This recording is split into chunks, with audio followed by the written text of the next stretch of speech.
என்னுடைய வாழ்க்கையில் ஆண்டவர் என்ன வச்சிருக்கிறாருன்னு எப்படி நான் கண்டுபிடிக்கிறது? அல்லது நான் என்னவாக போகிறேன் அப்படின்னு எப்படி கண்டுபிடிக்கிறது? எத்தனை பேர் டாக்டராக போகிறீங்க? கையை உயர்த்தி காட்டுங்க. ஒரு கை தான் உயருது. மீதி பேர்லாம் ஊசி போட்டி போகிறீங்களா? எத்தனை பேர் இன்ஜினியர் ஆக போகிறீங்க?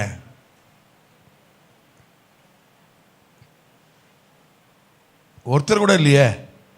இந்த இன்ஜினியர் பாடு இப்படி ஆகி போச்சே. எத்தனை பேர் டீச்சர், ப்ரொஃபஸர், வாத்தியார்? கையை வருத்தி காட்டுங்க. பரவாயில்லையே, மார்க்கெட் இருக்க. எத்தனை பேர் ஊழியம் செய்ய போறீங்க? ஊழியக்கார ஆக போறீங்க? கை உயர்த்தி காட்டுங்க. நிறைய கை உயருத. கர்த்தருக்கு ஸ்தோத்திரம்.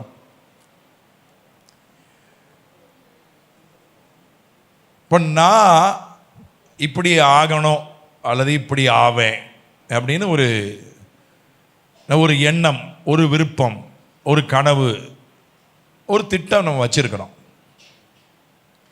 எத்தனை பேர் நான் வீட்டிலே இருக்க போகிறேன், வீட்டு வேலையை மட்டும் பார்த்துக்கிட்டு வீட்டிலே இருக்க போகிறேன்? எத்தனை பேர்?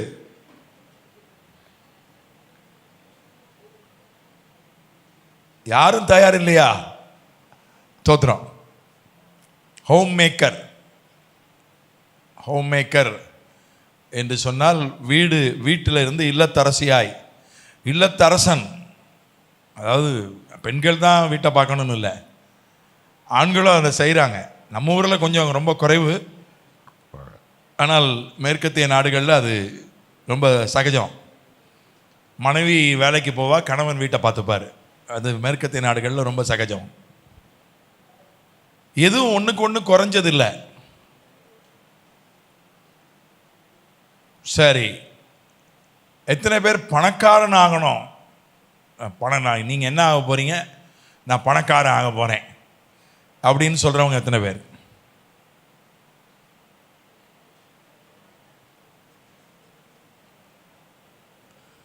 யாருமே பணக்காரன் ஆக வேண்டாமா? யாரும் பணக்காரி ஆக வேண்டாமா? எத்தனை பேர் நீங்கள் என்ன செய்ய போகிறீங்கன்ற கேள்விக்கு எத்தனை பேர் நான் ஃபேமஸ் ஆக போகிறேன் அப்படின்னு பதில் சொல்கிறவங்க இருந்தால் கையை உயர்த்துங்க பார்க்கலாம்.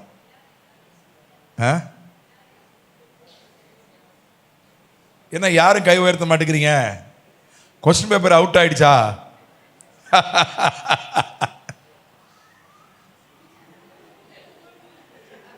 நீங்கள் என்ன செய்கிறீங்கன்னு ஒருத்தங்களை கேட்டால் என்ன பதில் சொல்லுவாங்க?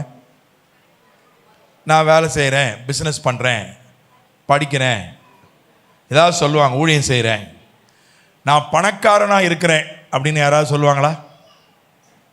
சொல்ல மாட்டாங்க. அப்போ பணக்காரன், பணக்காரி அப்படின்றது ஒரு வேலை அல்ல, அல்லது அது ஒரு தொழில் அல்ல.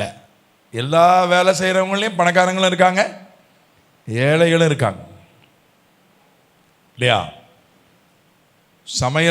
சமையல் வேலையை எடுத்துக்கொள்வோமே. சமையல் வேலை, ஒரு வீட்டில் சமையல் வேலை செய்கிறாங்க, அவங்களுக்கு கொஞ்சம் சம்பளம். ஆனால் 5 நட்சத்திர ஹோட்டலில் நீங்கள் சமையல் வேலை பண்ணுறவங்க பேர் வந்து செஃப். அவங்க பேர் செஃப்.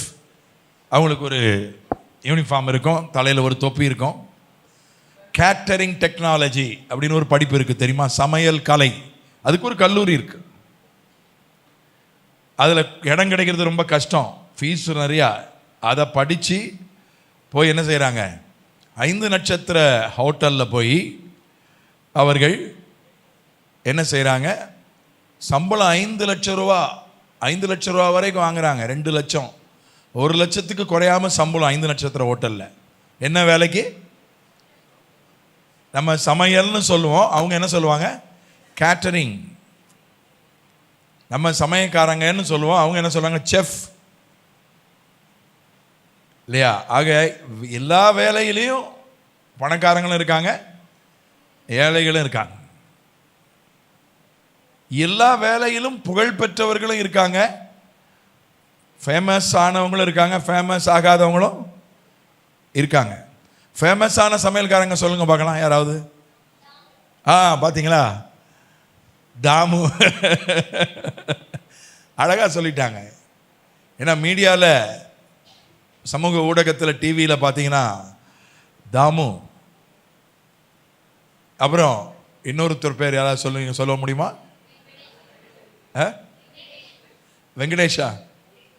அப்படியா, எனக்கு தெரியல. அப்புறம் இன்னொரு பேர்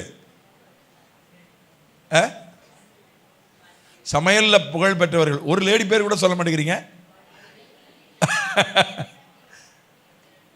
இப்போ சமையல் நிகழ்ச்சியெல்லாம் வருது, குக்கு வித் கோமாளி, அப்புறம் என்ன இன்னொன்று எம்னு வருத, மாஸ்டர் செஃப். ஆமாம். அப்போ பாருங்க, ஒரு சமையல் வேலையை எடுத்துக்கிட்டா சமையல் வேலையில் லட்சமாக சம்பாதிக்கிறவங்களும் இருக்காங்க, கொஞ்சம் போதிய வருமானம் இல்லாமல் கொஞ்சம் சம்பாதிக்கிறவங்களும் இருக்காங்க. சமையல் வேலையில் பெரிய புகழோடு, பேரோடு புகழோடு டிவியில் வந்துட்டு TikTok, YouTube, Y tube, set tube எல்லாத்துலேயும் வந்துட்டு இருக்கிறவங்களும் இருக்கிறாங்க. நமக்கு உள்ளுக்குள்ள சிலருக்கு ஆசை இருக்கும், நான் பணக்காரன் ஆகணும், நான் ஃபேமஸ் ஆகணும். அந்த ஆசை அது கஷ்டப்படணும்னு யாரும் ஆசைப்பட மாட்டாங்க. யாராவது ஆசைப்படுறீங்களா? யாரும் ஆசைப்பட மாட்டாங்க. பணக்காரன் அப்படின்னு ஒரு வேலை இந்த உலகத்தில் கிடையாது. நான் பணக்காரன் ஆகணும், வேதம் சொல்லுது ஐஸ்வர்யவான் ஆக வேண்டும் என்று பிரயாசப்படாதே. நான் தொழிலதிபர் ஆகணும்னு நீங்கள் ஆசைப்படலாம், நான் 1000 பேருக்கு வேலை கொடுக்க போகிறேன்னு நீங்கள் ஆசைப்படலாம். ஆனால் நான் பணக்காரன் ஆகணும்னு நீங்கள் என்ன செய்யக்கூடாது? ஆசைப்படக்கூடாது, பிரயாசப்படக்கூடாது. ஏனென்றால் பணக்காரன்னு ஒரு வேலை இந்த உலகத்தில் கிடையவே கிடையாது. பணக்காரன்னு ஒரு தொழில் இந்த உலகத்தில் கிடையவே கிடையாது. பாஸ்டர்லேயும் பணக்கார பாஸ்டர் இருக்காங்க, ரொம்ப கொஞ்சம் வருமானம் உள்ள பாஸ்டரும் இருக்காங்க, எல்லாத்துலேயும் இருக்காங்க இல்லையா? நான் சொல்கிறது சரிதானே? அதே மாதிரி ஃபேமஸ், நீங்கள் என்ன வேலை பார்க்குறீங்க? நான் ஃபேமஸாக இருக்கிறேன், எப்போ பார்த்தாலும் டிக்டாக்கில் வரேன் அல்லது யூடியூப்பில் வரேன், அப்படி யாராவது சொல்ல முடியுமா? யாரும் சொல்ல மாட்டாங்க. சொல்லுவாங்க நான் யூடியூப் கலைஞன் அப்படின்வாங்க, கேட்டால் யூடியூபர் அப்படின்வாங்க, என்னென்னமோ புது புது பேர்லாம் வைக்கிறாங்க. நீங்கள் என்ன வேலை செஞ்சிட்ருக்கீங்க? நான் ஃபேமஸாக இருந்துகிட்ருக்கேன் அப்படின்னு யாராவது சொல்லுவாங்களா? இப்போ ஒரு ஓட்டு வாங்கி ஒருத்தர் ஃபேமஸ் ஆகிட்டார், எலெக்ஷனில் நின்றுருக்காரு, அவருக்கு எவ்வளோ ஓட்டு கிடச்சிருக்கு? ஒரு ஓட்டு தான் கிடச்சிருக்கு. ஒத்த ஓட்டு அப்படின்னு சொல்லி அவங்க கட்சி பேரை போட்டு ட்ரெண்டிங் ஆகிடுச்சு. இந்திய அளவில் ட்ரெண்டிங்காக தான், சிங்கிள் ஓட்டு டேஷ் இந்த கட்சி பேர்.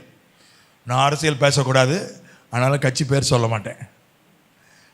ஒரு ஓட்டு வாங்கி அவர் இந்தியா முழுசும் என்ன பண்ணிட்டார்? அவர் பேர் கார்த்திக், ஒரே நாளில் என்ன பண்ணிட்டார்? இந்தியா முழுசும் ஃபேமஸ் ஆகிட்டார். அதனால் ஃபேமஸ் ஆகிறது அப்படின்றது அது ஒரு வேலை கிடையாது, அது ஒரு தொழில் கிடையாது, அது ஒரு காரியம் கிடையாது. ஆண்டவர் என்ன சொன்னார்? நான் உன் பேரை பெருமைப்படுத்துவேன்னு சொன்னார். ஆபிரகாமை பார்த்து ஆண்டவர் சொன்னார், நான் உன் பேரை, நம்மை ஃபேமஸ் ஆக்க வேண்டியது யாருடைய வேலை? ஆண்டவருடைய வேலை. நம்மை நாமே ஃபேமஸ் ஆக்கிக்க கூடாது இல்லையா? அவர் நம்மை ஃபேமஸ் ஆக்குவார். நம்மை ஃபேமஸ் ஆக்க வேண்டிய அவசியம். தன்னைத்தான் புகழ்கிறவன், வசனம் சொல்லுங்க, தன்னைத்தான் புகழ்கிறவன்மா, உயர்த்துறவன் இல்லை. fill in the blanks.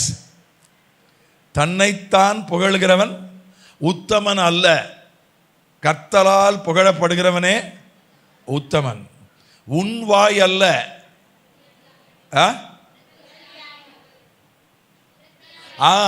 இது கரெக்டாக பிடிச்சிட்டிங்களே. புறத்தியானே உன்னை புகழட்டும். நம்ம ஃபேமஸ் ஆகிறது நம்மளை நாமளே என்ன செய்யக்கூடாது? ஃபேமஸு ஆக்கக்கூடாது. மற்றவங்க நம்ம என்ன செய்யணும்? ஃபேமஸ் ஆக்கணும். கர்த்தர் நம்மை ஃபேமஸ் ஆக்கணும். மாதிரி பணக்காரன்னு ஒரு வேலை கிடையாது. நமக்கு ஒரு தெளிவு வேணும். நீங்கள் படிச்சுட்டு இருக்கீங்க, காலேஜ் படிச்சுட்டு இருக்கவங்களாம் கை உயர்த்துங்க பார்க்கலாம். 10th +2 வரை படிக்கிறவங்க கை உயர்த்துங்க. Right, very good. இப்போ வந்து நீங்கள் ஒரு முடிவு எடுக்கணும். 10th முடித்த உடனே அடுத்தது என்ன படிக்கணும்? ஒரு முடிவு எடுக்கணும் இல்லையா? 11th அப்போ 12th முடித்த உடனே அடுத்து என்ன படிக்கணும், என்ன செய்யணும்? காலேஜ் முடிஞ்ச உடனே காலேஜில் என்ன படிக்கணும்னு ஒன்று இருக்குல்ல, என்னென்னவோ இருக்குது காலேஜில் இல்லையா? சமையல் இருக்குது, கேட்டரிங் இருக்குது, அப்புறம் ஆமாம் இப்போ எல்லாத்துக்கும் படிப்பு இருக்குது. பியூட்டிஷியன் கோர்ஸ் இருக்குது, மேக்கப்பு போடுற கூட படிப்பு இருக்குது. வேண்டாமா? ரைட்டு. எல்லாத்துக்கும் ஃபேஷன் டிசைனிங், எப்படி மாடலாக ட்ரெஸ் தைக்கிறது. சாதாரணமாக தைச்சா அது டெய்லர், பட்டெல்லாம் லைனாக வச்சு இப்படி தைச்சா அது டெய்லர். அதே இது இப்படி நேராக வர்றது இப்படி கோணையாக வச்சு என்ன கலர் கலராக ஒவ்வொரு கலர் பட்டன் வச்சு தைச்சா அவர் ஃபேஷன் டிசைனர்.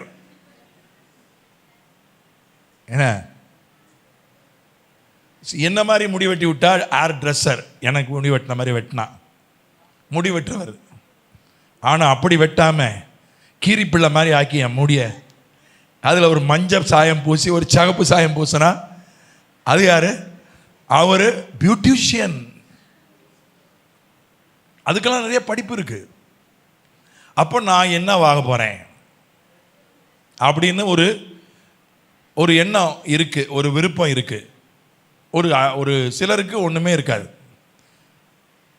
எத்தனை பேருக்கு நான் ஏதாவது ஆகணும் உங்கள் மனசில், நீங்கள் ஒரு இப்படி ஆகணும்னு எத்தனை பேர் நினச்சிருக்கீங்க? எல்லோரும் கை உயர்த்துங்க பார்க்கலாம். எல்லாரும் இல்லை, அப்படி நினச்சிருக்கவங்க மட்டும். சிலர் வந்து பாருங்கள், சிலர் கையை உயர்த்தலை, தோத்துறோம். ஏன்னா சிலருக்கு என்ன தெரியுமா, ஏதாவது ஆயிட்டு போவோம், அது அன்னைக்கு பார்த்துடுவோம். இப்போ 10th முடிக்க போறிய, அடுத்து என்ன படிக்க போகிற, அது அன்னைக்கு பார்த்துடுவோம். என்னைக்கு? ஆமாம், அன்னைக்கு அட்மிஷன் என்னைக்கு, கடைசி தேதி அன்னைக்கு பார்த்துக்கலாம். அப்புறம் சரி படித்து முடிச்சிட்டியே, அடுத்து என்ன போகிற, என்ன பண்ண போகிற, அது அன்னைக்கு பார்த்துடுவோம். அப்படி நிறைய பேர், அப்படி சிலர் ஒரு கூட்டம் இருக்குது. ஆனால் ரெண்டுமே அப்படி ஒரு நோக்கமும் இல்லாமல் இருக்கிறது சரியல்ல. ஒரு வசனத்தை படிக்கலாம். பிலிப்பியர், நமக்கு தெரிஞ்ச வசனம் தான், ஆனால் நம்ம வந்து ஒரு சரியான கோணத்தில் அதை பார்க்க போகிறோம்.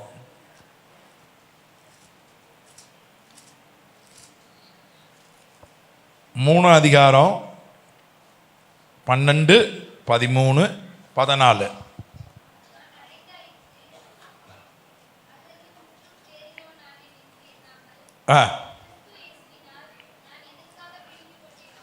இயேசுவினால் நான் எதற்காக பிடிக்கப்பட்டேனோ அதை நான் பிடித்துக் கொள்ளும்படி ஆசையாய் தொடர்கிறேன்.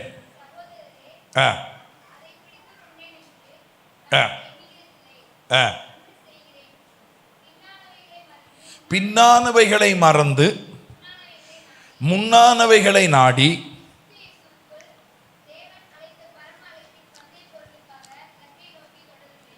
தேவன் அழைத்த பரம அழைப்பின் பந்தய பொருளுக்காக லக்கை நோக்கி தொடர்கிறேன்.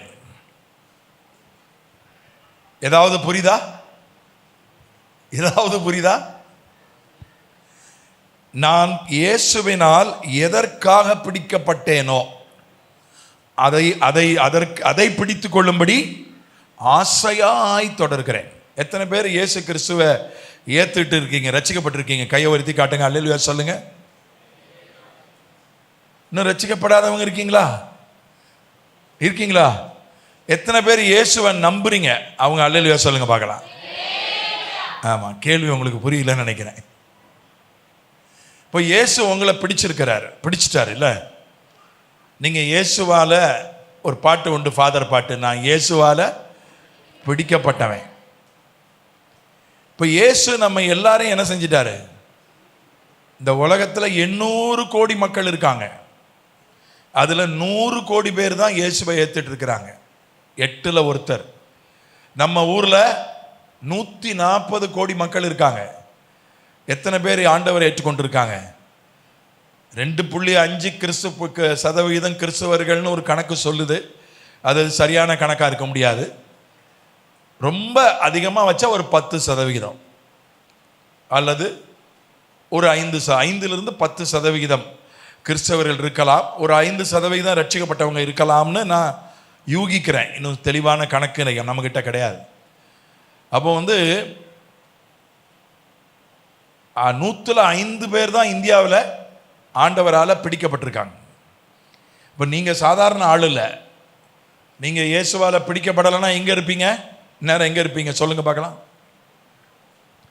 இயேசு உங்களை பிடிச்சிங்க கொண்டாந்தாரா? ஜேம்ஸ் அண்ணன் உங்களை பிடிச்சிங்க கொண்டாந்தாரா? இல்லை யாரும் உங்களை பிடிச்சிங்க கொண்டாந்தாங்களா?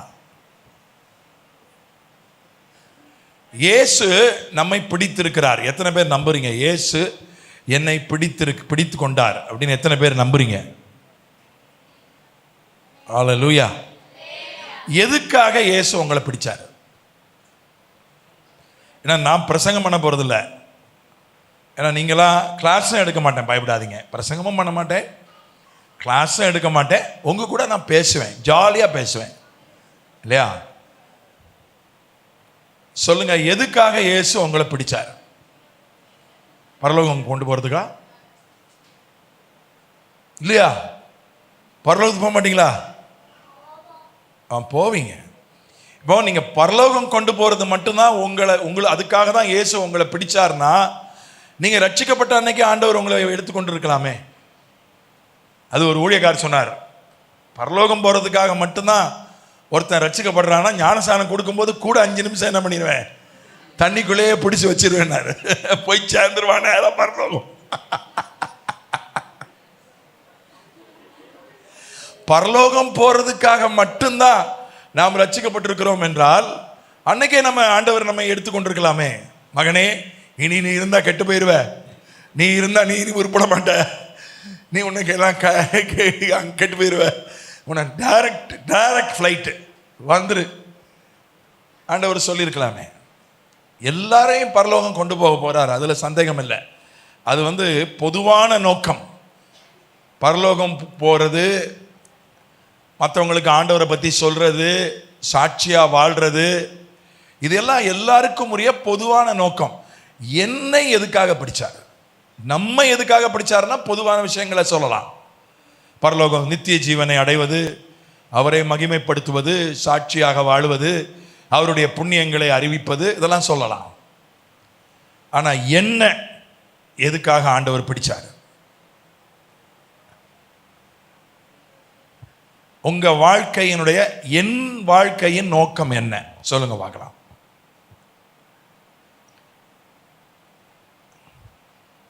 நான் ரட்சிக்கப்பட்டுட்டேன், ஞானசானம் எடுக்கணும், அபிஷேகம் பெறணும், ஊழியம் செய்யணும், அல்லது என்னால் இயன்ற ஊழியத்தை செய்யணும், சபைக்கு போகணும், தசமபாகம் கொடுக்கணும், ஏழைகளுக்கு உதவி செய்யணும், மற்றவங்களுக்கு உதவி செய்யணும்.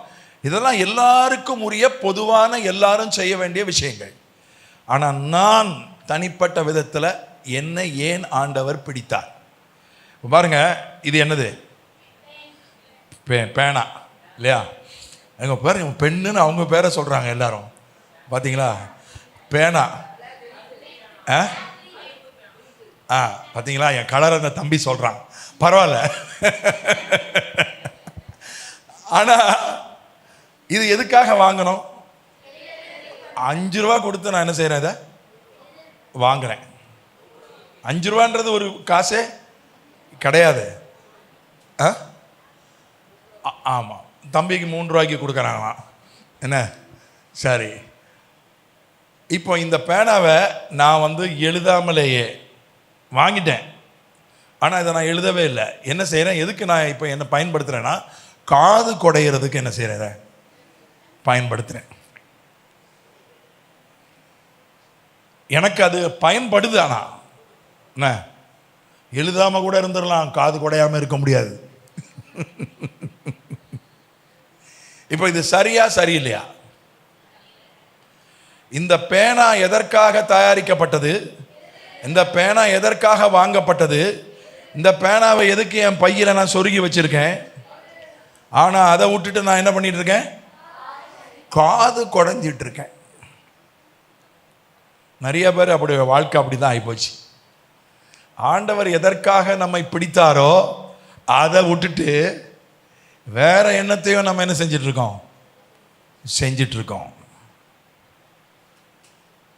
அதனால நீங்க கேட்கணும் ஆண்டவர்கிட்ட, ஆண்டவரே என்னை எதற்காக நீர் என்ன செய்தீர்? பிடித்தீர். மற்றதெல்லாம் பொதுவானது, குளிக்கிறது, சமைக்கிறது, சாப்பிட்றது, தூங்குறது, இதெல்லாம் எல்லாரும் செய்யக்கூடியது, பொதுவானது. கல்யாணம் பண்ணிக்கிறது எதிர்காலத்தில் குடும்பமாக இருப்பது, அதெல்லாம் எல்லாருக்கும் உரியது. ஆனால் எண்ணெய், தனிப்பட்ட எண்ணெய், ஆஸ் அன் இண்டிவிஜுவல், ஒரு தனிப்பட்ட நபராக என்னை எதற்காக நீர் பிடித்தீர்? பாருங்க, இது நான் புரியறதுக்காக இது சொன்னேன். அது பேர் தான் என்னன்னு கேட்டால் ஆங்கிலத்தில் மிஷன் ஸ்டேட்மெண்ட். எல்லாரும் சொல்லுங்க, மிஷன், MISSION, மிஷன் ஸ்டேட்மெண்ட். தமிழில் சொல்றதா இருந்தால் நோக்கம். என்னுடைய வாழ்க்கையின் நோக்கம் என்ன? இப்போ என்னுடைய வாழ்க்கையின் நோக்கம் என்ன நீங்கள் என்கிட்ட கேட்டிங்கன்னா நான் என்ன சொல்லுவேன்? ஒரு வரியில் சொல்கிறதா இருந்தால் சொல்லுவேன்னா, தேவனோடு உறவாடி மனிதர்களை தேவனிடம் திருப்புவது என்னுடைய வாழ்வின் நோக்கம் தான். என்னுடைய மிஷன் ஸ்டேட்மெண்ட். கென்னடி அண்ணே, உங்கள் வாழ்க்கையின் நோக்கம் என்ன? உங்கள் மிஷன் ஸ்டேட்மெண்ட் என்ன? இப்போ நீங்கள் எல்லாரும் எழுதி கொடுக்கணும். என்ன விளையாட்டு கிடையாது. என்ன, நாளைக்கு போகிறது உங்களுக்கு எல்லாருக்கும் அசைன்மெண்ட்டு. நாளைக்கு போகிறதுக்குள்ளே நீங்கள் என்ன செய்யணும்? உங்கள் வாழ்வின் நோக்கம் என்ன? தேவனோடு உறவாடி மனிதர்களை தேவனிடம் திருப்புவது, இதுதான் என் வாழ்வின் நோக்கம். இதுதான் மிஷன் ஸ்டேட்மெண்ட். எதற்காக நான் தேவனால் பிடிக்கப்பட்டேன், அதுதான். இப்போ நீங்கள் கண்டுபிடிங்க. நீங்கள் ஒரு 2 வரி எழுதணும். யோசிங்க. நாளைக்கு வரைக்கும் உங்களுக்கு டைம் உண்டு, மத்தியானம் வரைக்கும். நாளைக்கு மத்தியானத்துக்குள்ளே என்ன செய்யணும்? எழுதி கொடுக்கணும். சரியா? நாளைக்கு மத்தியானமாக, இன்னைக்கு கூட நீங்கள் ஆக்டிவிட்டி இருக்குது மத்தியானம் மிஷன் ஸ்டேட்மெண்ட்டை பற்றி.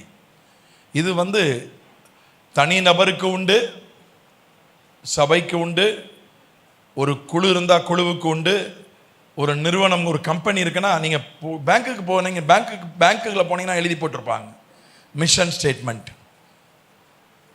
பேங்க்குக்கு எத்தனை பேர் போயிருக்கீங்க? பேங்க்கில் போய் பணம் என்றதையும் பார்த்துட்டு இருந்தீங்களோ? எத்தனை பேர் யாராவது பார்த்தீங்களா? மிஷன் ஸ்டேட்மெண்ட் எழுதி போட்டிருப்பாங்க. நீங்கள் நெட்டுக்குள்ளே போய் பாருங்கள். மிஷன், பெரிய பெரிய கம்பெனியினுடைய மிஷன் ஸ்டேட்மெண்ட் என்ன, நோக்கம் என்ன, எதற்காக அந்த கம்பெனி இருக்கிறது, அதான் மிஷன் ஸ்டேட்மெண்ட். எதுக்காக நான் வாழ்கிறேன், உயிரோடு இருக்கிறேன், நான் எதுக்காக இயேசு என்னை ரட்சித்தார், அதான் மிஷன் ஸ்டேட்மெண்ட். எதற்காக, நோக்கம். இன்னொரு வார்த்தை அங்கே சொல்லப்பட்டிருக்கிறது, இலக்கு. இலக்குனா என்ன? இன்னைக்கு 7 இட்லி நான் சாப்பிடணும். எத்தனை இட்லி சாப்பிட்டீங்க? பரவாயில்ல, தோத்திரம். அதனால ஒரு இலக்கு. இப்போ அந்த தேவ நோக்கத்தை நிறைவேற்றுவதற்கு ஒரு இலக்கு வைக்கிறோம். அது பேர் தான் தரிசனம். அது பேர் தான் விஷன் ஸ்டேட்மெண்ட். அது பேர் VISION, விஷன் ஸ்டேட்மெண்ட். நான் இந்த நோக்கத்தை, இப்போ நான் சொன்னேன், நான் தேவனோடு உறவாடி மனிதர்களை தேவனிடம் திருப்புவது தான் என்னுடைய நோக்கம், என்னுடைய மிஷன் ஸ்டேட்மெண்ட். என்னுடைய விஷன் ஸ்டேட்மெண்ட், என்னுடைய இலக்கு என்ன, தரிசனம் என்ன? நீங்க கேட்டா நான் சொல்லுவேன், என்னுடைய தரிசனம் அது நான் எதற்காக என்பதுதான் நோக்கம், மிஷன். எப்படி, என்ன, இந்த விவரங்கள் தான் என்ன இலக்கு. வேதத்தை போதிப்பதன் மூலம், மக்களுக்காக ஜெபிப்பதன் மூலம், உதவி செய்வதன் மூலம், நன்மை செய்வதன் மூலம், முன்மாதிரியாக வாழ்வதன் மூலம், வரங்களை செயற்படுத்துவதன் மூலம், ஊழியக்காரர்களை யாரை இந்த இந்த விஷன்ல இதெல்லாம் வரணும். யார் சம்பந்தப்பட போறா, யாருக்கு செய்ய போறீங்க, என்ன செய்ய போறீங்க, எப்படி செய்ய போறீங்க. ஊழியக்காரர்களுக்கு, வாலிபர்களுக்கு, மேல்தட்டு மக்களுக்கு வசனத்தை போதிப்பதன் மூலம், வரங்களை செயற்படுத்துவதன் மூலம், உதவி செய்வதன் மூலம், குடும்பங்களுக்கு அவர்களுக்கு ஊழியம் செய்தல். இதுதான் என்னுடைய விஷன் ஸ்டேட்மெண்ட், என்னுடைய இலக்கு. இப்போ உதாரணத்துக்கு டாக்டர் எடுத்துக்கிடுவோம். நீங்கள் டாக்டர் ஆகணுன்றது உங்கள் ஆண்டவருடைய நோக்கம் அப்படின்னு நீங்கள் கண்டுபிடிச்சிட்டீங்க. நீங்கள் எப்படி போடுவீங்க, எப்படி அந்த மிஷன் ஸ்டேட்மெண்ட் எழுதணும், என்ன எழுதணும்? ஜனங்களை நோயிலிருந்து குணமாக்குவதற்கு நான் பாடுபடுவேன். இல்லை, ஜனங்களை சுகமாக்குதல். அவ்வளோதான், எவ்வளோதான் நோக்கம். வளவளன்னு என்ன செய்ய வேண்டாம், எழுத வேண்டாம், சுருக்கமாக இருக்கணும். தாரக மந்திரம் பார்த்துருக்கீங்களா? உங்கள் பள்ளிக்கூட இதில் வரும், பார்த்துருக்கீங்களா? முதல்வனாயிரு, முதல்வனோடு இரு. இதை முதல்ல சொன்னவர் யார் தெரியுமா? நான் ஏற்கனவே சொல்லியிருக்கேன். சாயர்புரம் பாய்ஸ் ஸ்கூலில் நான் பேசும்போது பல வருஷங்களுக்கு முன்னதாக சொன்னேன். ஜெயபாண்டியன் ஒரு பத்திரிகையாளர் இருந்தார் சென்னையில். அவர் இந்த பள்ளிக்கூடத்தில் படித்தவர், சாயர்புரம் பாய்ஸ் ஸ்கூலில். அவர் அடிக்கடி சொல்லுவார், முதல்வனாயிரு, முதல்வனோடு இரு. அவர் என்னுடைய நண்பனுடைய தகப்பனார், அவங்க வீட்டுக்கு அடிக்கடி போவேன். அவர் அடிக்கடி சொல்லுவார், தம்பி முதல்வனாயிரு இல்லை முதல்வனோடு இரு. என்னடா நல்லா இருக்கே அப்படின்னு நினச்சேன். அதுக்கப்புறம் பல வருஷம் கழிச்சு தான் தெரியும் அது சாயர்புரம் பாய்ஸ் ஸ்கூலுடைய தாரக மந்திரம். அவர் உண்மையிலே முதல்வனோடு இருந்தார். முதலமைச்சர் எம்ஜிஆருக்கு மிக நெருங்கிய நண்பர். என் நண்பன் ரஷ்யாவில் படிக்கிறதுக்கு போனால் எம்ஜிஆர் விருந்து கொடுத்து அனுப்பிச்சு வச்சார் அவனை. அதனால் அவர் பாருங்க, அந்த பள்ளிக்கூடத்தினுடைய இதை எடுத்துக்கிட்டார். முதல்வனா இரு, முதல்வனோடு இரு. அதே மாதிரி முதலமைச்சர் கூட இருந்துட்டார், மிக நெருக்கமானவர். அவருடைய மகளுக்கு எம்ஜிஆர் டாக்டர் சீட் கொடுத்தார், எம்பிபிஎஸ். அவள் இப்போ டாக்டராக இருக்கா. அதனால் நம்ம வாழ்க்கையில் நமக்கென்று ஒரு மிஷன் ஸ்டேட்மெண்ட் இருக்கணும். ரொம்ப வளவளன்னு இருக்கக்கூடாது. என்ன, நமக்கே மறந்துடும். ஒரு வரி 2 வரி நறுக்குன்னு இருக்கணும். அது நமக்கு ஆண்டவர் வைத்திருக்கிற காரியத்தை குறித்ததாக இருக்க வேண்டும். என்ன செய்ய போறேன்? இப்போ ஜனங்களை சுகமாக்குவது. ஒரு வட இந்தியாவில் இருக்கிற மிக புகழ்பெற்ற ஒரு மருத்துவமனையினுடைய அதுக்கு ஒரு ஸ்லோகன் அல்லது ஒரு தாரக மந்திரம் எழுத என்ன கேட்டுக்கிட்டாங்க. ஒரு 3 இது நான் எழுதி அமிச்சேன். எனக்கு என்ன எழுதி அமிச்சேன்னு மறந்துச்சு. ஆனால் அவங்க இன்னும் சிறப்பாக ஒன்று போட்டாங்க. Healing is our calling. Healing is our calling. ரொம்ப அழகாக போட்டிருக்காங்க. சுகமாக்குவது தான் எங்கள் அழைப்பு. நீங்கள் அது கூட போட்டுக்கலாம். இப்போ டாக்டர் ஆவறதுன்னா நோக்கம் என்ன? Healing is our my calling. அதுக்கப்புறம் என்ன போட்டுக்கலாம்? என்ன டாக்டர்? டாக்டர் எத்தனை டாக்டர் இருக்காங்க? கண் டாக்டர், பல் டாக்டர், மூளைக்கு, மனநலம், ஹார்ட்டு, எல்லாத்துக்கும் என்னம்மா? ஆமாம், பல விதமான டாக்டர் இருக்காங்க, ஸ்பெஷலிஸ்ட் இல்லையா? தூக்கம் வரலன்னா அதுக்கு ஒரு டாக்டர் இருக்காரு. சைக்கியாட்ரிஸ்ட் ரொம்ப முக்கியமாக இந்தியாவுக்கு தேவை, நிறைய தேவை. மனநல மருத்துவர்கள். அப்போ நான் என்ன, யாருக்கு நான் சிகிச்சை கொடுப்பேன்? இப்போ ஒருவேளை நீங்கள் சைக்கியாட்ரிஸ்ட் ஆகணும், மனநல மருத்துவர் ஆகணும்னா மனநலம் குன்றியவர்களுக்கு, அது எங்கே இருக்கிறவங்களுக்கு, அதிலே ஏழைகளுக்கு, இல்லை கிராமத்தவர்களுக்கு, கிராமத்து ஏழைகளுக்கு, மனநலம் குன்றியவர்களுக்கு என்ன எழுதுவீங்க? பெரிய நீள பெரம்பை எடுத்து பின்னிருவேன். அப்படியா? அதுதான் உங்க நோக்கமா? என்ன செய்வேன்? நான்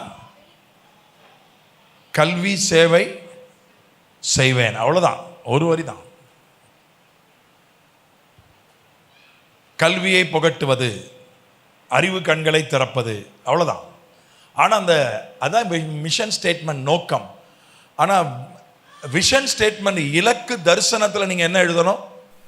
நீங்கள் ஒவ்வொருத்தரும் அது எழுதணும். அப்போ தான் உங்கள் வாழ்க்கை என்ன செய்யும்? கூர்மையாகும். உங்கள் வாழ்க்கையில் ஒரு தெளிவு வரும். ஏனோ ஏதோ, ஏன் வந்தீங்க இங்க? எதுக்கு வந்தீங்க தம்பி? பச்சை சட்டை, ப்ளூ சட்டை வந்தா அதனால நானும் வந்தேன். அப்படி நம்ம பாருங்க, எதுக்கு ஒரு விஷயத்த எது செஞ்சாலும் நான் எதுக்கு செய்கிறேன் அப்படின்னு ஒரு கேள்வி நம்மளே நாமே கேட்டுக்கிடணும், இல்லையா? இப்போ நீங்கள் சிரிக்கிறீங்க வைங்களேன், எதுக்கு சிரிக்கிறீங்கன்னு ஒருத்தவங்க கேட்குறாங்க. இல்லை, எதுக்கு சிரிக்கிறேன்னு எனக்கு தெரியல அப்படின்னு சொன்னால் என்ன நினைப்பாங்க அவங்க? உங்களை இப்போ நீங்கள் அழுவுறீங்க, எதுக்கு அழுவுறீங்கன்னு கேட்குறாங்க. நீங்கள் என்ன சொல்கிறீங்க? எதுக்கு அழுவுறேனே எனக்கு தெரியல அப்படின்னா என்ன பண்ணுவாங்க? பக்கத்து வார்டில் சேர்த்துருவாங்க. சிரிச்சவங்களை சேர்த்தாங்களே, அதுக்கு பக்கத்து வார்டில் சேர்த்துருவாங்க. அப்போ எதை செய்தாலும் அதே ஒரு நோக்கம் நமக்கு இருக்க வேண்டும்.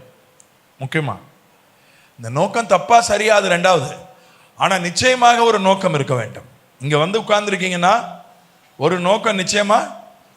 ஏதோ பொழுது போகட்டும், டைம் பாஸுக்கு வந்தேன், அது ஒரு நோக்கம் தான். அது சரியான நோக்கமாவா இல்லையான்னு ரெண்டாவது.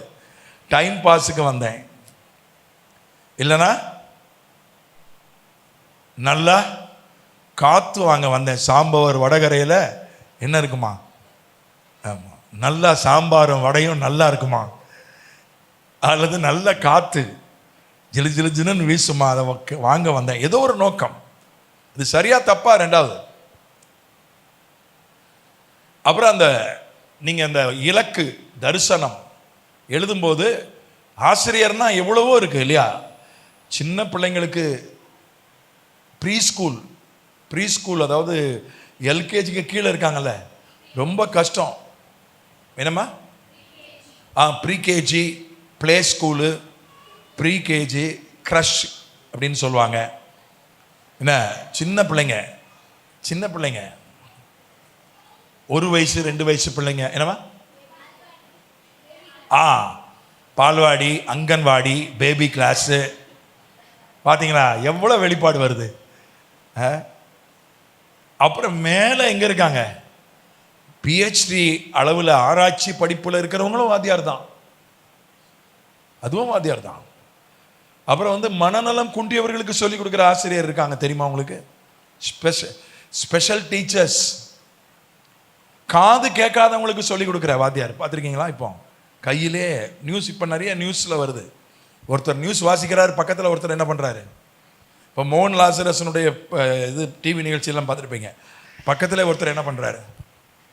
அப்படி, அதாவது காது கேளாதவங்களுக்கு சைகை பாஷையில், காது கேளாதவர்கள் அது போன்றவங்களுக்கு போதிக்கிற டீச்சர்ஸுக்கு பேர் ஸ்பெஷல் டீச்சர்ஸ். நான் ஸ்பெஷல் டீச்சர் ஆக போகிறேன்னா, சாதா டீச்சர் ஆக போகிறேன்னா, சின்ன பிள்ளைங்களுக்கு ரொம்ப மழலைகளுக்கு நான் சொல்லிக் கொடுக்க போகிறேன்னா, இல்லை ஆராய்ச்சி அளவுக்கு உச்சகட்டத்தில் அவங்களுக்கு சொல்லிக் கொடுக்க போகிறேன்னா, அதெல்லாம் சொல்கிறது யாருக்கு போய் நான் என்ன செய்ய போகிறேன்? கிளாஸ் எடுக்க போகிறேன். அதில் தான் என்ன, யாருக்கு, என்ன, எப்படி நேராக சொல்லிக் கொடுக்க போகிறேன்னா, ஆன்லைனில் சொல்லிக் கொடுக்க போகிறேன்னா,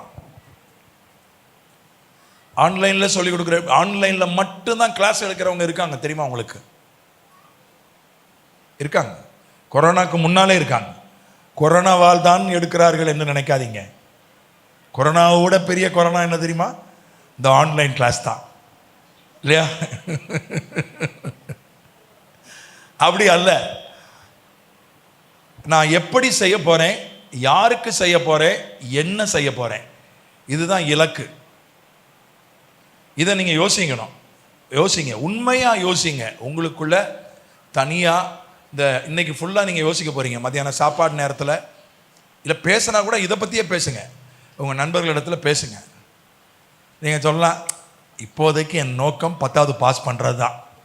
என்ன, எடப்பாடி மட்டும் இருந்திருந்தாருன்னா ஆல் பாஸ் போட்டிருப்பாரு.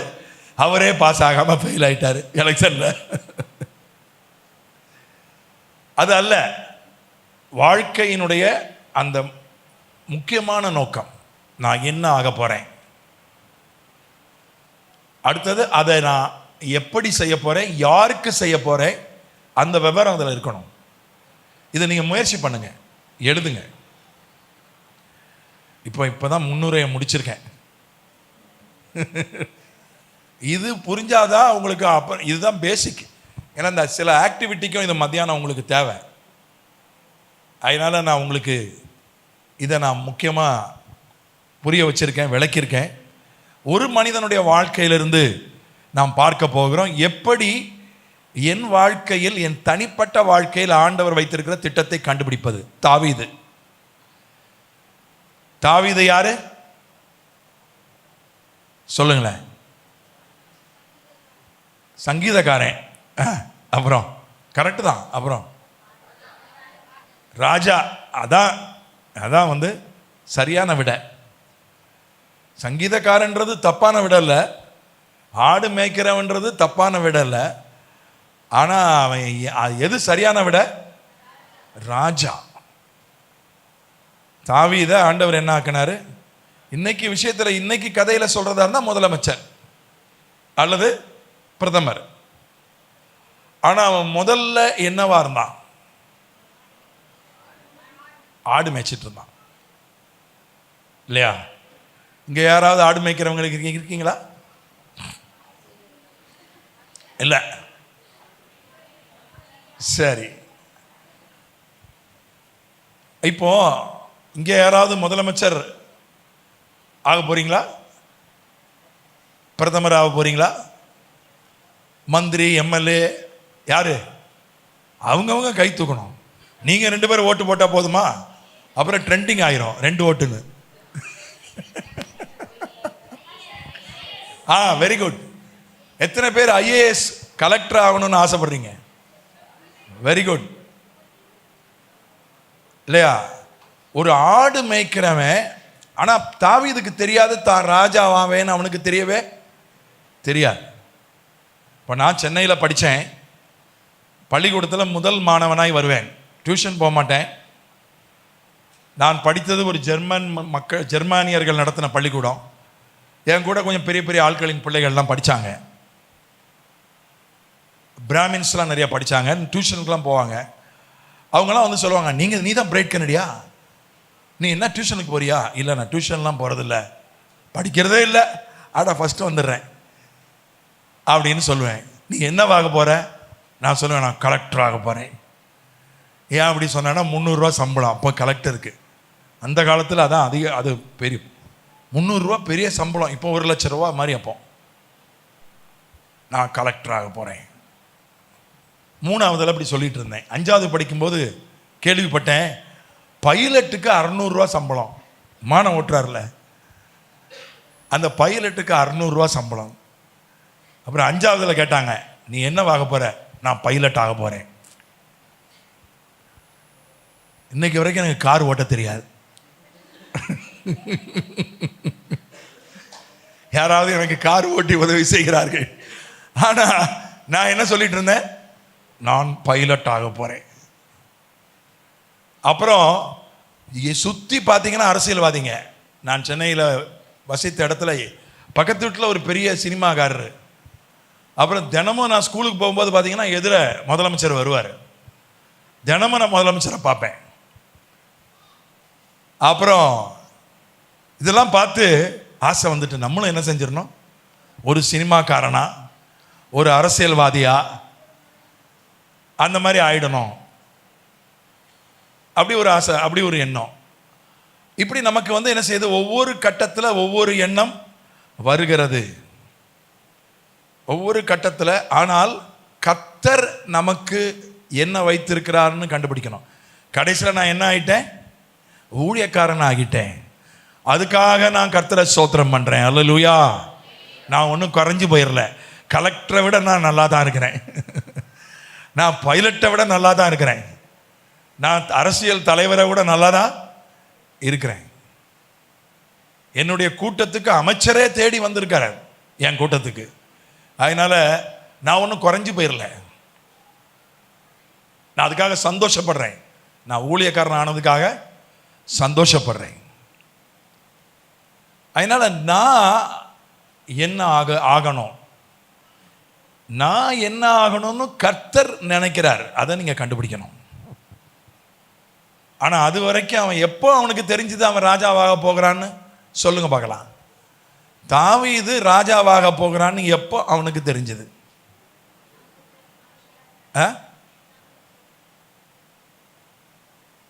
சத்தமா சொல்லுங்க, ஒரு ஆள் சொல்லுங்க.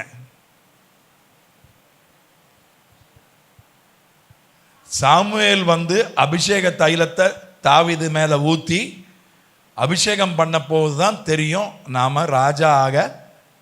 அது வரைக்கும் தாவீதுக்கு ராஜா ஆவோம்ன்றன்னு சொல்லி அவன் நினைக்கவே இல்லை. இப்ப யார் நமக்கு சொல்லி கொடுப்பது? வேதம் சொல்லுது, ஒரு வசனம் சொல்லுகிறது. வசனம் நிறைய வாசிச்சு உங்களுக்கு தெரியும். தேவன் தம்மிடத்தில் அன்பு கூறுகிறவர்களுக்காக ஆயத்தம் பண்ணினவைகளை கண்கள் கண்டதும் இல்லை,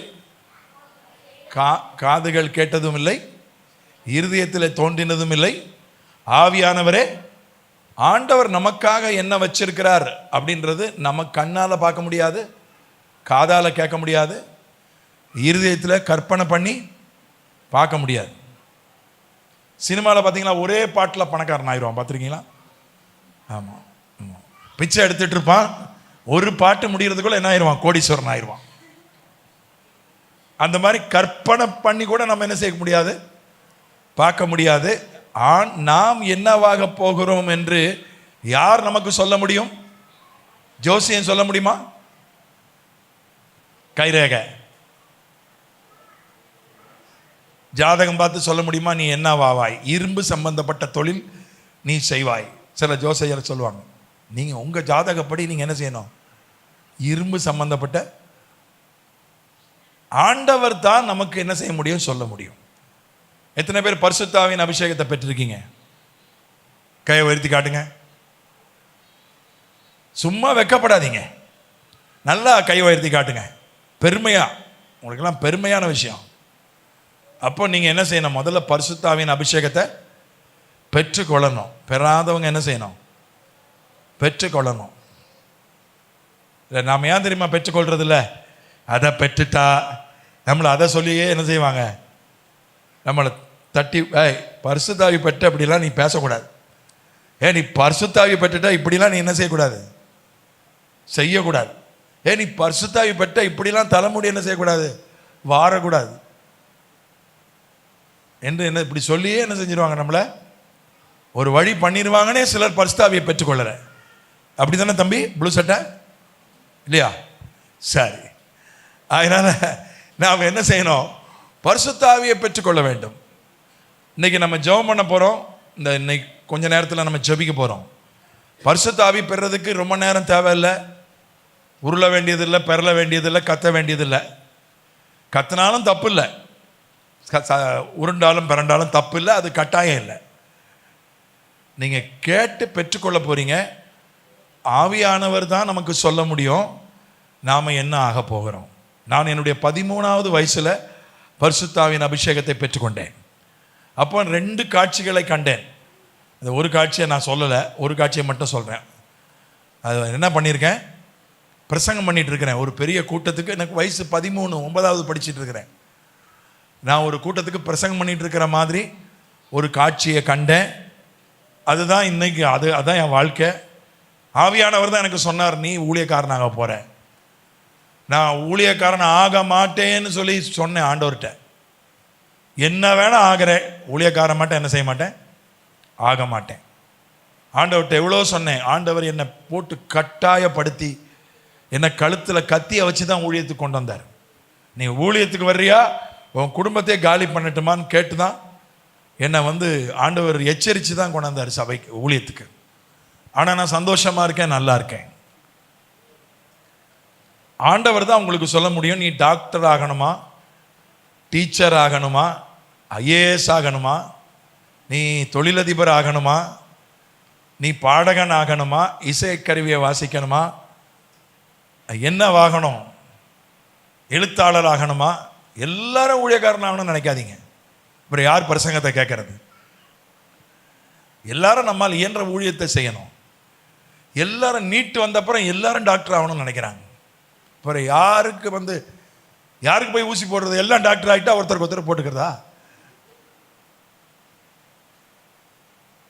கர்த்தர் எனக்கு என்ன வச்சிருக்கிறார் பாருங்க, அதை நீங்க பாருங்க. பரிசுத்த ஆவியை பெற்றுக்கொள்ளுங்கள். ஆண்டவரிடத்தில் உண்மையா கேளுங்க. ஆண்டவர் ஏதாகிலும் ஒரு விதத்தில், ஒரு விருப்பமாகவோ, ஒரு கனவாகவோ, ஒரு வசனமாகவோ, ஏதோ ஒரு விதத்தில் ஆண்டவர் உங்களுக்கு உணர்த்துவார் நீங்க என்ன வாங்கணும். ஒன்று. ரெண்டாவது, அது ஒரு முக்கியமான விஷயம். ரெண்டாவது விஷயம் என்னன்னா, அவன் முதல்ல என்ன பண்ணிட்டு இருந்தான்? ஆடு மேய்ச்சிட்டு இருந்தான். ஆடு மேய்க்கிறதுக்கும் ராஜாவுக்கும் ஏதாவது சம்பந்தம் இருக்கா? ஏதாவது சம்பந்தம் இருக்கா? சொல்லுங்களேன். நேரடி சம்பந்தம் இல்லை. சம்பந்தம் இருக்கு, ஆனா நேரடி சம்பந்தம் கிடையாது. இப்போ முதலமைச்சர் ஆகணும்னா முதல்ல என்ன பண்ணணும்? கீழே இருந்து என்ன செய்யணும்? அரசியலில் சேரணும். முதல்ல கவுன்சிலருக்கு நிற்கணும், அப்புறம் எம்எல்ஏக்கு நிற்கணும், அப்புறம் மேலே மேலே வரணும், அரசியலில் போகணும், கட்சியில் போராட்டங்களுக்கு போகணும், இதெல்லாம் மக்களுக்கு போய் உதவி செய்யணும். இப்படி தான் வர முடியும். ஆனால் இவன் என்ன பண்ணிட்டு இருந்தான்? இவனை ஆடு மேய்க்க வச்சது யாரு? சொல்லுங்களேன். ஆடு மேய்க்க வச்சது யாரு? அவங்க வீட்டில். அவங்க வீட்டில் என்ன செய்யிட்டாங்க? தாவீது, உனக்கு என்னன்னு தெரில, அவங்க அண்ணன்மாரெல்லாம் மிலிட்ரியில் இருந்தாங்க, நல்லா ஹைட் அண்ட் வெயிட்டாக இருப்பாங்க. தாவீது எப்படி இருந்தான்? என்ன நம்ம இந்த தம்பி மாதிரி இருந்தான். என்ன இந்த ஜீன்ஸ் போட்டு முதல்ல உட்காந்துருக்க தம்பி மாதிரி பார்த்தாங்க. இவனெல்லாம் என்ன செய்ய முடியாது, மிலிட்ரியில் சேர்க்க முடியாது. தம்பி, நான் தமாசுக்கு சொன்னேன், தப்பா எடுத்துக்காதீங்க. இவனெல்லாம் மிலிட்ரியில் சேர்க்க முடியாது. இவன் ஆடு ஆகிட்டு தான் இருக்கிறான். சரி, ஆடு மேய்க்க நம்ம வீட்டில் இருக்கிற ஆடு, வீட்டில் ஒரு 100 ஆடு இருக்குடே, போய் எடுத்துட்டு போய் மேய்டா அப்படின்னு அனுப்பி விட்டாங்க. அவன் அதை என்ன செஞ்சான்? எப்படி செஞ்சான் அந்த வேலையை? உங்க வீட்டில் இருக்கிற ஒரு 4 ஆடு இருக்கு, லீவ் நாளில் உங்களை மேய்க்க சொன்னா என்ன பண்ணுவீங்க? சொல்லுங்களேன். எத்தனை பேர் மேய்ப்பீங்க? ஒரே ஒரு கை தான் உயருது.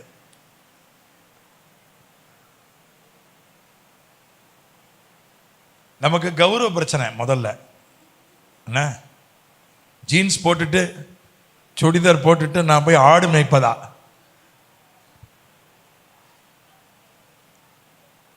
தொழிலில் வேலையில் எதுவுமே கௌரவம், இது கீழான வேலை, இது மேலான வேலைன்னு ஒன்றும் கிடையவே கிடையாது. நம்ம இந்தியாவில் அது ஒரு தப்பான சிந்தனை.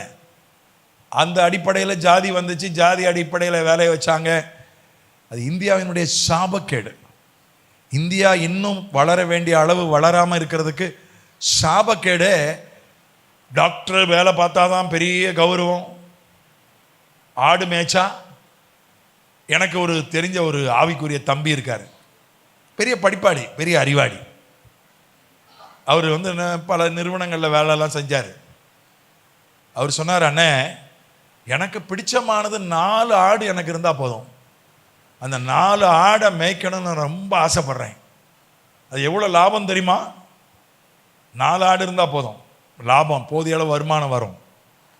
ஆனால் நான் செஞ்சால் என் குடும்பத்தில் எல்லோரும் என்னை அடிச்சுவிடுவாங்க.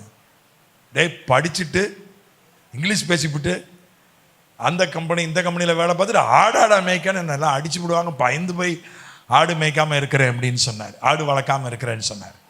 வேலையில் உங்கள் வீட்டில் உங்களை சமைக்க சொல்கிறாங்க, நீங்கள் என்ன பண்ணுவீங்க? மத்தியானம் பையன்களுக்கு சமைக்கிற ஆக்டிவிட்டி இருக்கு. என்ன, யாரும் தப்பிச்சு ஓட முடியாது, சுற்றி காவல் போட்டிருக்கோம்.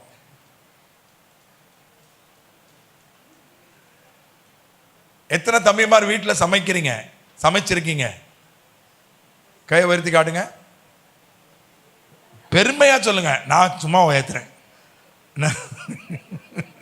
சின்ன வயசில் சமைச்சிருக்கேன். சின்ன வயசில், ரொம்ப சின்ன வயசில். அதாவது அட்லீஸ்ட் ஒரு காப்பியாவது போட தெரியும், ஒரு டீயாவது போட தெரியும், ஒரு தோசையாவது சுட தெரியும், ஒரு சோறாவது பொங்க தெரியும். எத்தனை தம்பிமார் செஞ்சிருக்கீங்க ஒரு தடவையாவது? கையை உயர்த்தி காட்டுங்க. கைகளை தட்டி அவங்கள நம்ம எல்லாம் பாராட்டலாம். நீங்க வாழ்க. வேலையில் இது கௌரவம் குறைஞ்ச வேலை, இது கௌரவம் அதிகமான வேலை, இது படித்தவங்க செய்கிற வேலை, இது படிக்காதவங்க செய்கிற வேலை, இது ஏழைகள் செய்கிற வேலை, இது பணக்காரங்க செய்கிற வேலைன்னு வேலையில் எதுவுமே கீழே மேலே கிடையவே கிடையாது. அமெரிக்காவில் யார் நிறையா சம்பாதிக்கிறா தெரியுமா? முக்கியமாக டிரைவருக்கு நிறைய சம்பளம். டிரைவர் வைக்க மாட்டாங்க அமெரிக்காவில். ஏன்னா அமெரிக்காவில் ரொம்ப சம்பளம் வாங்குறது யாருன்னா கல்லூரி பேராசிரியர்கள். அவங்க கூட டிரைவர் வைக்க மாட்டாங்க. ஏன்னா அவங்க சம்பளத்தை விட அதிகமாக டிரைவர் கேட்பார். இவர் 5 லட்சம் சம்பளம் வாங்கினான்னு டிரைவர் கேட்பார், 5.25 லட்சம் கொடுங்க உங்களுக்கு நான் டிரைவராக இருக்கிறேன் அப்படின்னு. அதனால் அவங்க டிரைவர் வைக்க மாட்டாங்க அமெரிக்காவில். நம்ம ஊரில் கார் ஓட்டுறதுக்கு டிரைவ் பண்ணுறதுக்கு ஆசைப்படுவாங்க. ஆனால் டிரைவர்னு சொல்லிட்டா என்ன ஆயிரும்? கஷ்டமாக இருக்கும். அது ஒரு கொஞ்சம் சிலர் கஷ்டப்பட மாட்டாங்க, சிலர் கஷ்டப்படுவாங்க. அதனால ஒன்று தெரிஞ்சுக்கிடுங்க, வேலையில் தொழிலில் அது கௌரவம் குறைச்சலான எந்த வேலையும் எந்த தொழிலும் கிடையவே கிடையாது. சென்னை தாம்பரத்தில் கிறிஸ்டியன் காலேஜ்னு ஒரு காலேஜ் இருக்கு, புகழ்பெற்ற காலேஜ். அப்துல் கலாமே அங்கே தான் படித்தார். பலர், என்னுடைய ஞாபகம் சரியாக இருக்குமானால் பலர் அதில் படித்தாங்க, பெரியவர்கள்லாம். அந்த காலேஜில் ஒரு பெரிய லெக்சரர், பெரிய ப்ரொஃபஸர் இருந்தார். நான் சொல்றது வந்து ஒரு பெரிய வாஷிங் மிஷினை பார்த்தாரு. நூற்றுக்கணக்கான ஆயிரக்கணக்கான துணிகளை துவைக்கிற பவர் லாண்ட்ரிஸ்ன்னு சொல்லுவாங்க. பார்த்தாரு, ஒன்று ஆர்டர் பண்ணிட்டு வந்துட்டார். ஆர்டர் பண்ணிட்டு இங்கே வந்துட்டார். அது கப்பலில் வந்துடுச்சு. அவர் என்ன பண்ணார்? சைட் பிஸ்னஸ் ஆரம்பித்தார். அவர் இப்போ பார்க்குறது என்ன வேலை? பேராசிரியர் வேலை கிறிஸ்டியன் காலேஜில். அவர் என்ன பண்ணார்? அந்த கிறிஸ்டியன் காலேஜுக்குள்ள அதே ஒரு ஊர் மாதிரி இருக்கும். அங்கே இருக்கிற துணிகளெல்லாம் நானே உங்களுக்கு துவைச்சி தரேன்னு அந்த மிஷினில் ஆள் வச்சு மிஷினில் துவைச்சி கொடுத்தாரு. அது பெரிய வெற்றி ஆச்சு. அப்புறம் தாம்பரத்தில் மார்க்கெட்டில் பவர் லாண்ட்ரி, காலேஜ் பேரே காலேஜ் பவர் லாண்ட்ரி. ஏன்னா ஒரு காலேஜில் வேலை பார்க்கறல, காலேஜ் பவர் லாண்ட்ரின்னு ஆரம்பித்தார். பெரிய வெற்றி. பேராசிரியர் வேலையை ராஜினாமா பண்ணார். லாண்ட்ரி, முழு நேரம் லாண்ட்ரி. லாண்ட்ரினா என்னது? துணி துவைக்கிறது. நீங்கள் என்ன செய்றீங்க? நான் துணி துவைக்கிறேன். என்ன படிச்சிருக்கீங்க? PhD, டாக்டர் பட்டம் பெற்றிருக்கேன். ரெண்டுக்கு ஏதாவது சம்பந்தம் இருக்கா? கையால் துணி தேய்ச்சா கௌரவ குறைச்சல், மிஷினில் துவைச்சா கௌரவமா? அப்படி இல்லை. தொழிலில் வேலையில் கௌரவமே ஒன்றும் கிடையாது. எல்லாம் கௌரவமான தொழில் தான். அதனால் உங்கள் வீட்டில் உங்களுக்கு சமைக்க சொல்கிறாங்க, ஆடை பார்க்க சொல்கிறாங்க, மாடை பார்க்க சொல்கிறாங்க, தோட்ட வேலை பார்க்க. எத்தனை பேருக்கு தோட்ட வேலை தெரியும்? தோட்ட வேலை பார்த்தவங்களாம் கையை உயர்த்துங்க பார்க்கலாம். பார்த்தீங்களா? பிள்ளைங்க தான், கேர்ள்ஸ் தான் சிலர் கையை உயர்த்துறாங்க. பசங்க எல்லாம் பார்த்துருக்காங்க, ஆனால் கையை உயர்த்த வெக்கமாக இருக்குது. கௌரவ பிரச்சனை. தோட்ட வேலை பார்த்தோன்னா அது எப்படி நம்ம கையை உயர்த்துறது?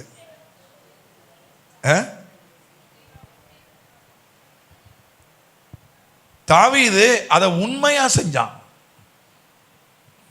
ஆடை கொல்லுவதற்கு சிங்கம் வருகிறது, வேண்டாம் வெறுப்பா செஞ்சிருந்தா என்ன பண்ணியிருப்பான்? நானா இருந்தா என்ன பண்ணியிருப்பேன்? சிங்கத்துக்கு என்ன பண்ணியிருப்பேன்? சிங்கமே எல்லா ஆட்டையும் காலி பண்ணிரு. இந்த ஆடு இருக்க போய் தான் எங்கள் வீட்டில் இந்த ஆடை மேய்க்க விடுறாங்க. அவ்வளோ சிங்கத்தையும், சிங்கம் அவ்வளோ ஆட்டையும் தின்னுட்டு போயிட்டா நான் நிம்மதியாக இருப்பேன். ஆனால் அவன் என்ன செய்தான்? உண்மையாக அதை செய்தான். அந்த சிங்கத்தை சண்டை போட்டு துரத்தி விட்டான். உங்களுக்கு சமையல் வேலை உங்கள் வீட்டுக்குன்னு சில தொழில் இருக்கும், வேலை இருக்கும்.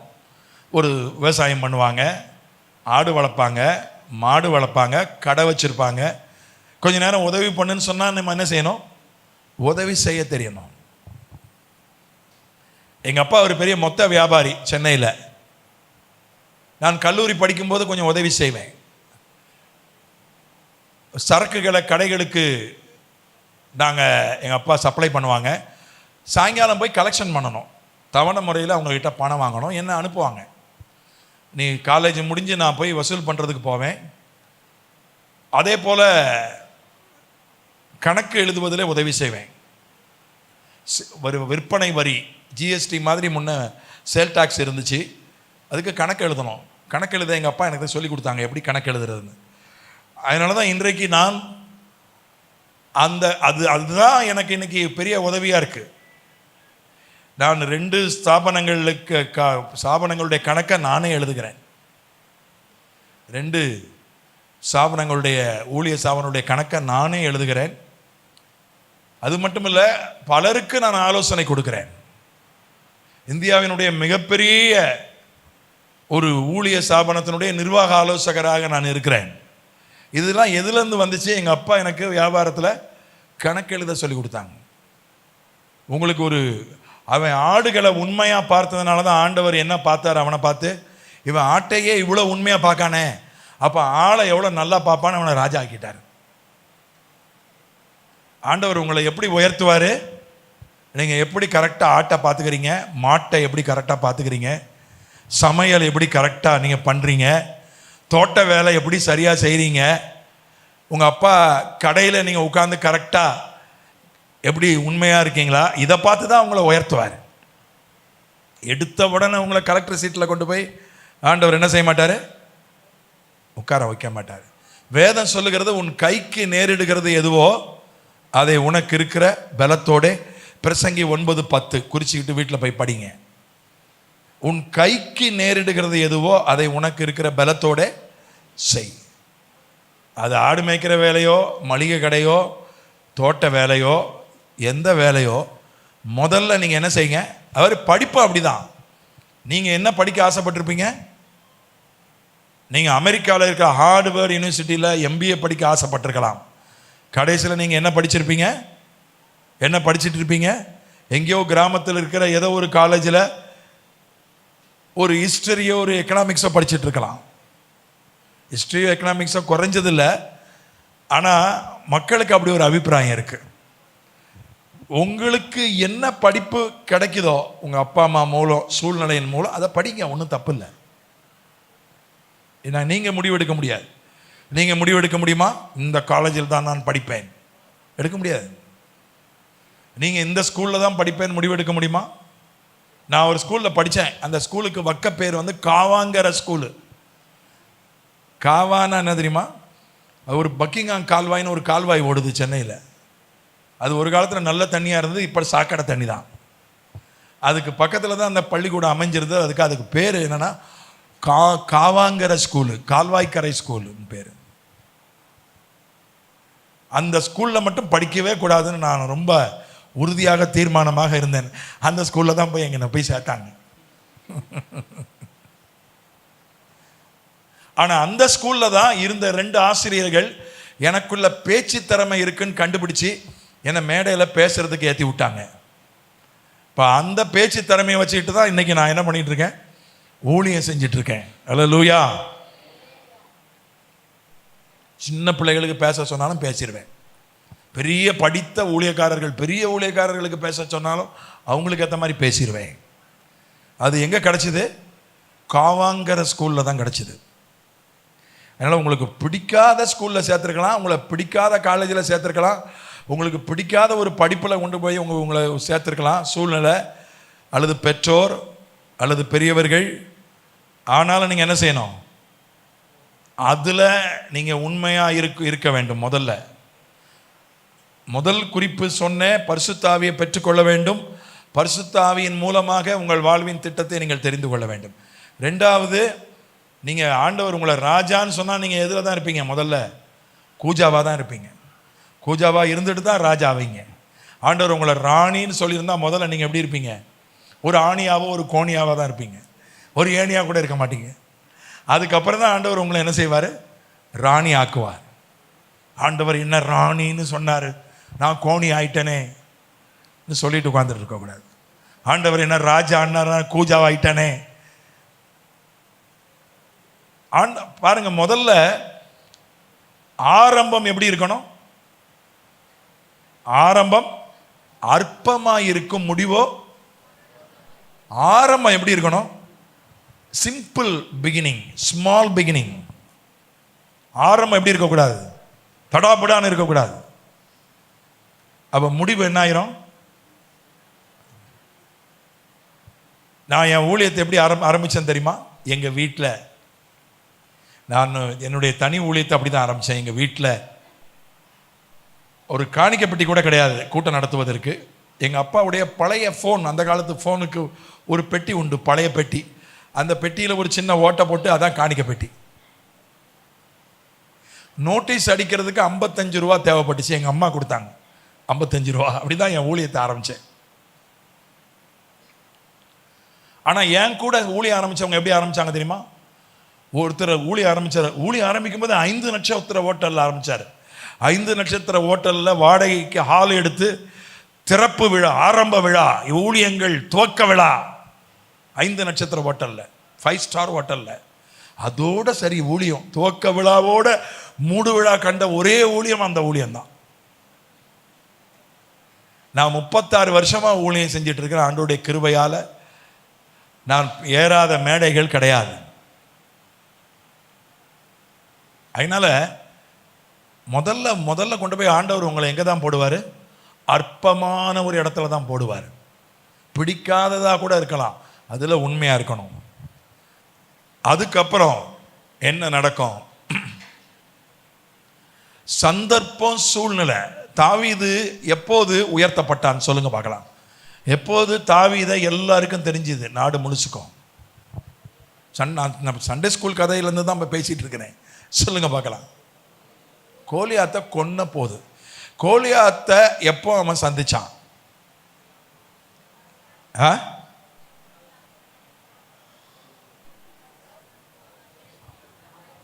சாப்பாடு கொடுத்து விட்டாங்க. அண்ணன் மாதிரி மிலிட்ரியில் வேலை செய்கிறாங்க.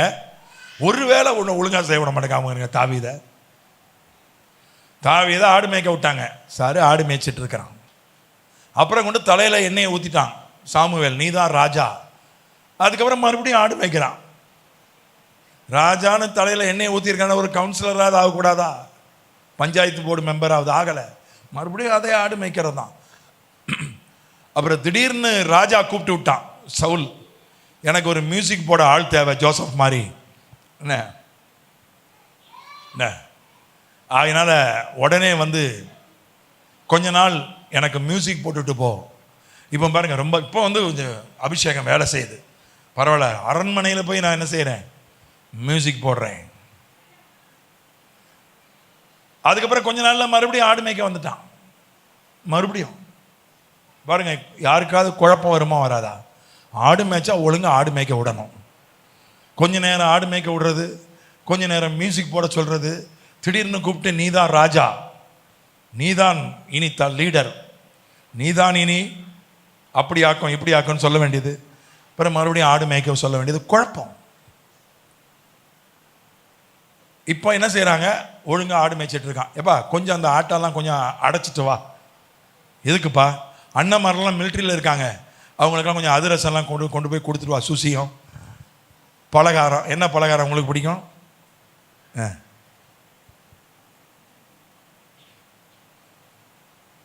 நானாக இருந்தால் என்ன பண்ணியிருப்பேன்? அதெல்லாம் போக முடியாது, ஆடெல்லாம் செத்து போயிடும். ஏற்கனவே ஒருக்கா சிங்கம் வந்திருக்கு, ஏற்கனவே ஒருக்கா கரடி வந்திருக்கு. ஆட்டை விட்டுட்டு போனால் அவ்வளோதான், கரடி சிங்கம் கடிச்சு தின்னுபிடும். அதெல்லாம் முடியாது. அது நான் மிலிட்ரியில் இருந்து எதுக்கு பலகாரம், அவங்களுக்கு பலகாரத்தை தின்னா அப்புறம் தூக்கம் வந்துடும். அதனால் அதெல்லாம் வேண்டான்னு சொல்லியிருப்பேன். எனக்கு ஒரு நண்பர் இருந்தார், இப்போ ஒரு நண்பர் தான். நாங்கள் 2 பேரும் பீகாரில் மிஷினரியாக இருந்தோம். நான் 5 ஆண்டுகள் பீகாரில் மிஷினரியாக இருந்தேன். அப்போ பீகாரில் அங்கே நூற்றுக்கணக்கான மிஷினரிகள் உண்டு. அப்பா மாறி என்ன பண்ணுவாங்க, மிஷினரி மாறி இங்கேருந்து ட்ரெயினில் போகும்போது பலகாரம் கொடுத்து விடுவாங்க. ஏன்னா அங்கே தேங்காய் கூட கிடைக்காது, காஞ்சி போன தேங்காய் தான் கிடைக்கும். பச்சையான தேங்காய் அங்கே கிடைக்காது, பல கடைகளில் கிடைக்காது, பல ஊர்களில் கிடைக்காது. எல்லாத்தையும் கொடுத்து விடுவாங்க, இங்கே உள்ள தின்பண்டம் பலகாரம்லாம் கொடுத்து விடுவாங்க.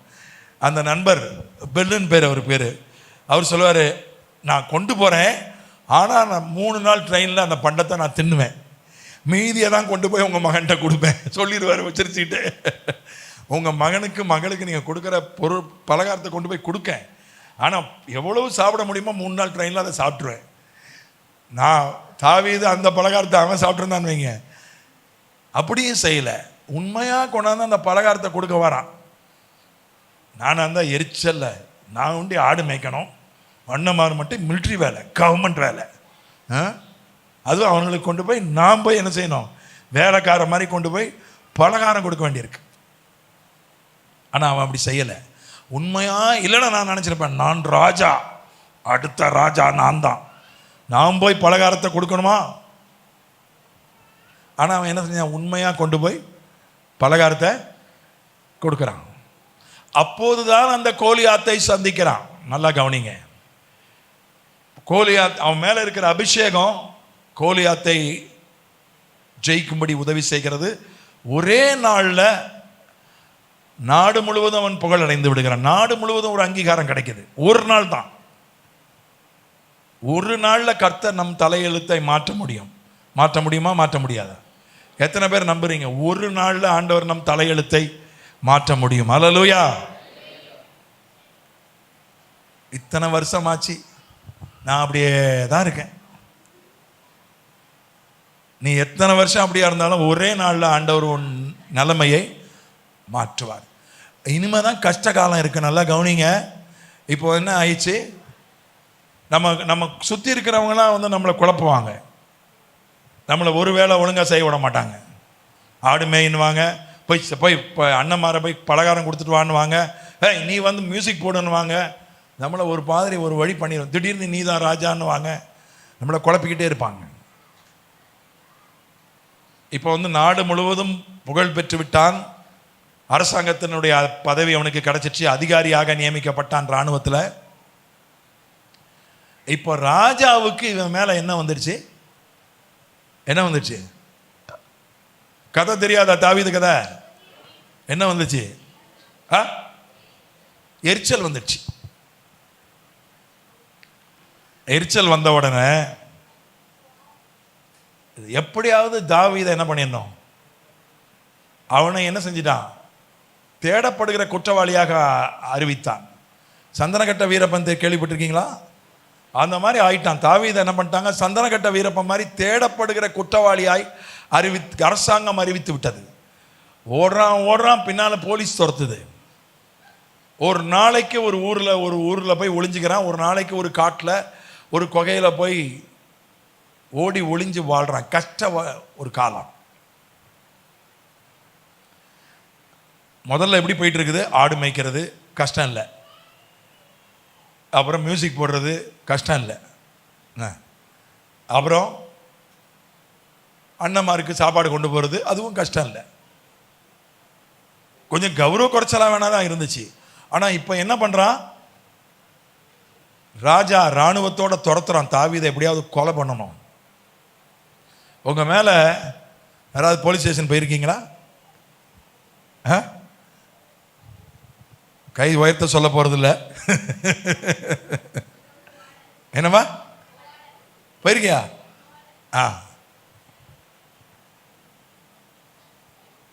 போலீஸ் துரத்துது, ஒரு பொய்யான கேஸை போட்டு போலீஸ் துரத்துது. தாவீதுக்கு என்ன வயசு இருக்குன்னு நினைக்கிறீங்க? பெரிய வயசு கிடையாது, ரொம்ப குறைவான வயசு தான். ஒரு 20 வயசுக்கு உள்ளதான் அவனுக்கு. அப்போ கோலியாத்தை கொல்லும்போது இந்த பிள்ளையாண்டான் யார்? பிள்ளையாண்டான் என்கிற வார்த்தை 20 வயசுக்கு உட்பட்டவர்களை தான் குறிக்கும். மைனர் ஜெயில் தெரியுமா? எங்க வீடு மைனர் ஜெயில் தான்.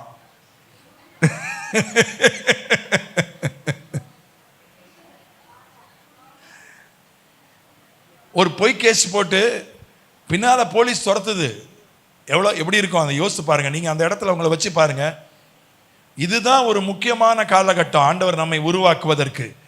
துன்பங்கள் வரும், உபத்திரவங்கள் வரும், ஏமாற்றங்கள் வரும். இதுவரையும் ஃபெயிலே நான் ஆனதில்லைன்றவங்க கையை உயர்த்தி காட்டுங்க. படிப்புல இதுவரை ஃபெயிலே நான் படிப்புல ஆனதில்லைன்றவங்க கையை உயர்த்தி காட்டுங்க. பாத்தீங்களா? கர்த்தருக்கு ஸ்தோத்திரம். வாழ்க்கையில தோல்விகள் வரும், ஏமாற்றங்கள் வரும், அவமானங்கள் வரும், பிரச்சனைகள் வரும், போராட்டங்கள் வரும். அந்த சூழ்நிலை தான் தாவீதை என்ன பண்ணுச்சு? ராஜாவாக மாற்றியது. அல்லேலூயா. அதனால அதுதான் கொஞ்சம் கஷ்டமான பகுதி. இப்போ அதுக்குள்ள நம்ம ரொம்ப போக போறதில்ல. ஆனால் இதை நீங்கள் மனதிலே வைக்க வேண்டும். முதலாவது பரிசுத்த ஆவியை பெற்றுக்கொள்ளுங்கள். பரிசுத்த ஆவியிடமிருந்து தெரிந்து கொள்ளுங்கள் உங்கள் வாழ்க்கையில் ஆண்டவருடைய திட்டம் என்ன. இரண்டாவது, உங்களுக்கு என்ன நேரிடுகிறதோ, என்ன படிப்பு கிடைக்குதோ படிங்க, என்ன வேலை கிடைக்குதோ செய்யுங்க, எந்த தொழில் உங்கள் கைக்கு கிடைக்குதோ செய்யுங்க. அதுக்கப்புறம் உபத்திரவங்கள், பாடுகள் நிச்சயமாய் வரும். என்ன இப்படி சொல்றீங்க? அற்புதம் நடக்கும், அதிசயம் நடக்கும்னு சொன்னா நல்லா இருக்குமே. உபத்திரவங்கள், பாடுகள், அவமானங்கள், தோல்விகள், ஏமாற்றங்கள் வரும். இதுவரை வரலன்னா நிச்சயமா வரும். இவைகள் தான் நம்ம என்ன செய்யும்? உருவாக்கும். எனக்கு எந்த ஒரு கஷ்டமும் இது வரைக்கும் வந்ததே இல்லைன்றவங்க கை உயர்த்துங்க. ஒரு கஷ்டம் கூட இது வரைக்கும் வந்ததே இல்லை. யாராவது இருக்கீங்களா? கொஞ்சம் கொஞ்சம் இப்போ கஷ்டப்பட்டிருப்பீங்க. ஒரு பெரிய கஷ்டம் உங்களுக்கு வரும்.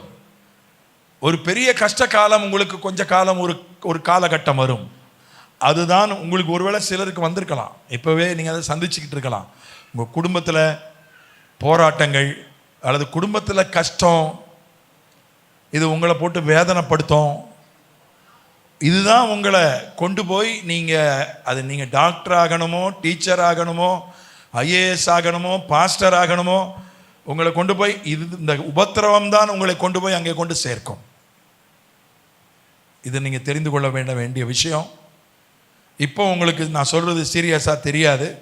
உபத்திரம் வர்ற அன்னைக்கு நீங்கள் நான் சொன்னது உங்களுக்கு ஞாபகம் வரும். அன்னைக்கே அண்ணன் சொன்னார், அங்கிள் சொன்னார். என்னம்மா? இப்போ நம்ம ஜெபம் பண்ண போகிறோம். நேரம் கடந்து விட்டது.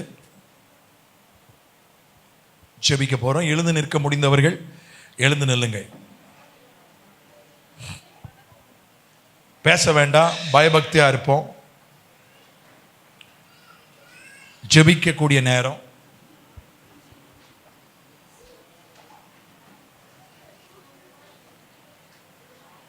கண்களை மூடி தலை வணங்கி ஆண்டவர்கிட்ட மட்டும்தான் பேசணும்.